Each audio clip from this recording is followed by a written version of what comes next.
Okay, so one thing that I want to share, and this is something a lot of people don't really hear, that the truth is no one's born negative. Did you know that? We're not born negative. We're taught negativity. But did you know you can short circuit negative thoughts? Every negative thought we have, we can short circuit it. We can disconnect it. Because the needs of a negative emotion has to be justified. Justification is necessary for a negative emotion. You cannot have a negative thought without first justifying it. And the next thing is something called emotional ID when it comes to your negative thoughts. First, you're justifying it. But then with your emotional ID, you're taking it to heart. You're taking it personally. You take it personally after you justify it to yourself. You make it personal. That's how the negative emotion is able to come out. If we do not justify, if you do not justify the negative thought, and you do not take it to heart, here's the thing. It will die. Have you ever had a thought in your head that maybe wasn't something that you really wanted to say, and maybe instead of thinking negatively about it in your head, before you could say it, maybe you thought of something good instead of the negative? Well, this person did this, but it could have been a lot worse. By doing that, you're automatically not justifying your negative comment. You're not justifying that negative emotion that wants to come out. Secondly, by choosing to try to find a better reason, you're telling your subconscious and your conscious mind, you say, we're not going to take this to heart. We're not going to take it in personally. And what happens? It dies. It goes away. Because the two things that it needs to survive, justification and you taking it personally, it's like taking the plant out of the soil and taking it away from the water. The two things that it needs. What happens? The plant dies. But the foundation of negative emotion is what you're blaming. And if you stop blaming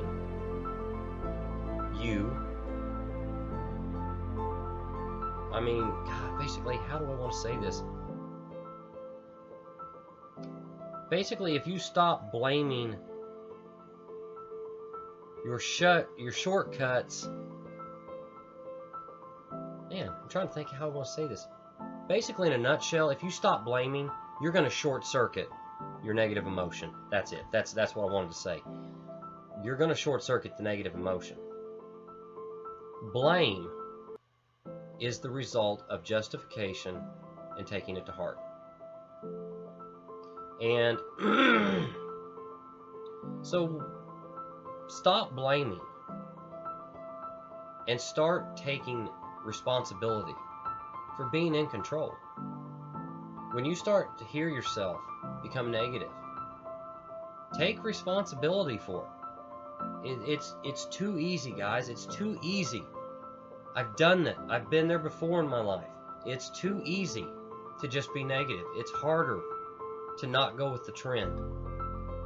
But when you get to the point where you start feeling negative, tell yourself out loud. Tell yourself in your mind. It works the best if you can tell yourself out loud, though, because you're vocally, audioly giving yourself that command. Tell yourself, I'm responsible. Accept responsibility. I can't tell you, there's a lot of times that I'll start thinking something, and the moment it enters my head to tell myself that, I just look at myself from within and I say, you're responsible. And as soon as I tell myself that, something changes. Something will change in your mindset. Because when you can start accepting the responsibility, you quit justifying, because you're taking the responsibility. you're not taking it to heart because you've undermined that by accepting responsibility. And then remember, one thought at a time in your life. We all have a subconscious mind that can process thousands, millions of thoughts a second, a minute. But our conscious mind that we are innately in control of, and that we can use to mold our subconscious mind, is one thought at a time. You ever notice when you're negative, you're not thinking of how nice it is outside? When you're negative, maybe you're not thinking of how blessed you are to be alive. When we're negative, we tend to think on just one thought. Keep it on one thought. Attack it, take the justification away, take the personal aspect away from it, and let it die. Because the truth is, other people are going to cling to your negativity. You know, it reminds me of a story I heard about a year ago where a bunch of people got laid off, and two guys that were really good friends that had similar positions with the company. One guy went off. They both went off actually to begin with. They both went off, tried to look for other jobs. But when it got tough, one guy said, "I quit. There's no jobs out there." He went home. He became very argumentative with his spouse, started blaming everybody. And what did he do? He got on the phone with everyone else that got laid off and that was negative and bitter. And it became a circling of the wagons of blame, not taking responsibility, and everything basically just growing a negative infection. This other guy, he kept going out there. He kept saying, "I'm going to get a job." And in fact, he took a job for free. He had that job for 4 weeks. And it just so happened somebody quit with the company, and this guy moved into a management position because they saw how hard he was working. They saw how determined he was, even working for free, and how he chose not to get down. So, circle your wagons around positivity, not negativity. Because when we do this, when you tell yourself, "I'm responsible," you're not going to remember it all the time at first. But when you start doing this, you're going to develop a habit. Remember the law of habits that I talked about, talking about your habits are who you are inside. It's a reflection of who you are. So the more you tell yourself, "I'm responsible, I'm responsible, I'm responsible," you're going to be responsible. Because your mind's going to hear it so much, it's going to say, I need to do something about this. Because the truth and reality is our innate sense of being when we're born. What's something a baby loves? A baby loves love and affection. We're born to love. A baby doesn't come out hating his mother or father holding him. She doesn't come out crying anytime somebody picks him up because they don't want to be touched. They ooh and awe and they coo and they laugh and they learn to giggle because they want love. We are a loving species. Love will kill negativity. And a child is born believing they can do anything because they don't have these negative thoughts. They don't have these negative beliefs. It's conditioned into us. Remember, I could talk in the law of subconscious.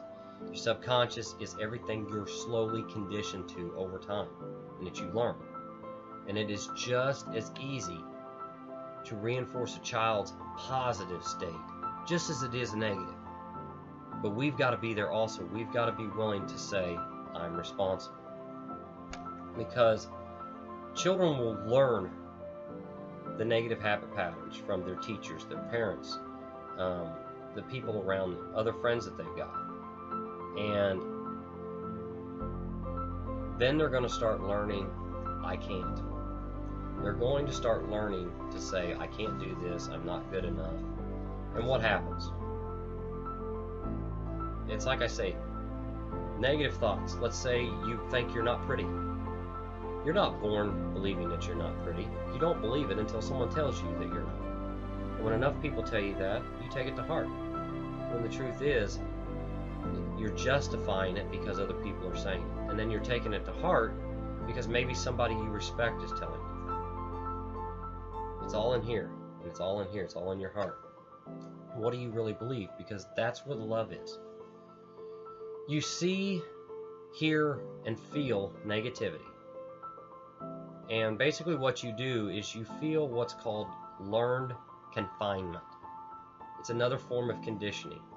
You become confined because it's learned. And when you I think it was Les Brown that once said, no, it was T.D. Jakes. T.D. Jakes once said, you can't get enough people to tell you you're pretty when you believe that you're not. It all starts from within. And a lot of that ties into the people that you have around you.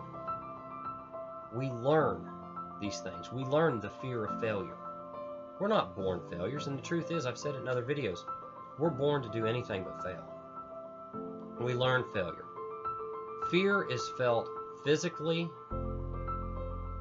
but it can also be controlled. I've learned myself a lot. When I'm getting ready to go speak to an elementary class as an author, or I go speak to a junior high or high school as a speaker, I get butterflies in my stomach. But I've learned over time, I've learned to love that feeling, because it means I'm about to do something great. It doesn't mean I'm incapable of doing it. Too many times we learn that fear is a signal that we shouldn't do at something, when actually most fear, especially when it's something we want to do, it's a sign that we're about to do something great. As for me, I'll give you an example. I'm always a little nervous, a little fearful before I do these events. But I know that on the other side, I'm absolutely pumped and I'm ready to go.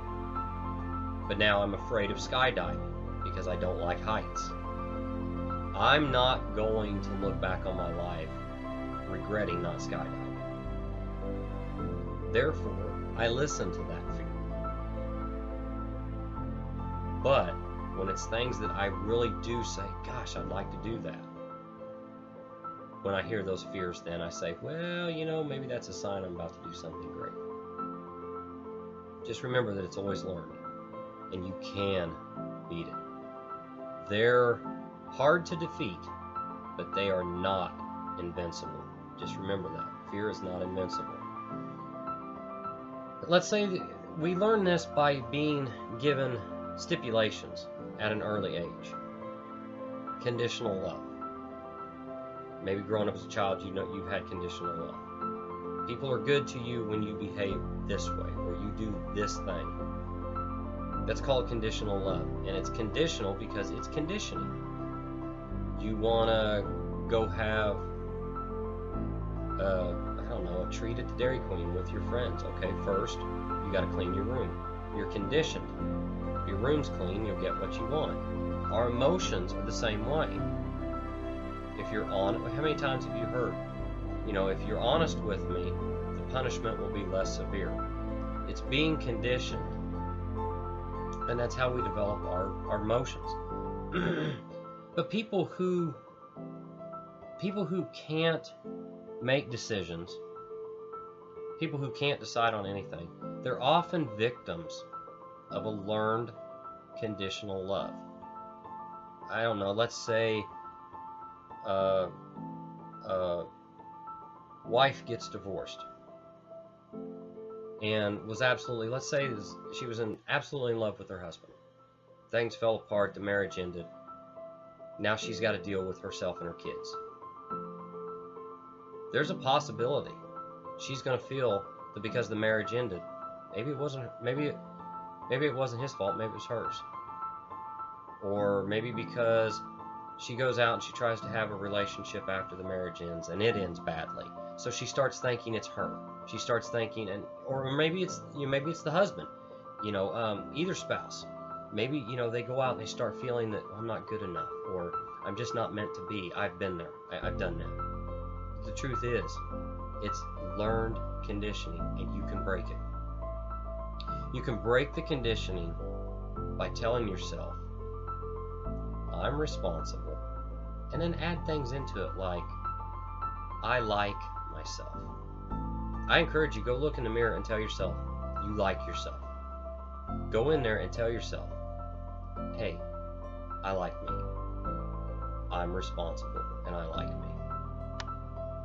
But just always remember that negativity is learned. It is defeatable. It can be controlled. You can kill negativity. But you've got to be willing to go out there and kill it. And it's not going to happen overnight. Don't let anybody tell you that it's easy. Go out there and just do it. Go out there and have a good time with it. Because you can have a good time killing negativity. And every little negative thought that you kill, you're going to feel good about it. Because positivity is the spice of life. Don't ever doubt that you are what you want to be. It's a quote that I say, if you see something as it is, that's all it'll ever be. But if you see something as what it could be, you give it the opportunity for it to be what it should be. So whatever day you're watching this, go out, be positive, tell yourself you're responsible and that you like yourself, and watch the negativity die before your eyes. Go out there and make it happen.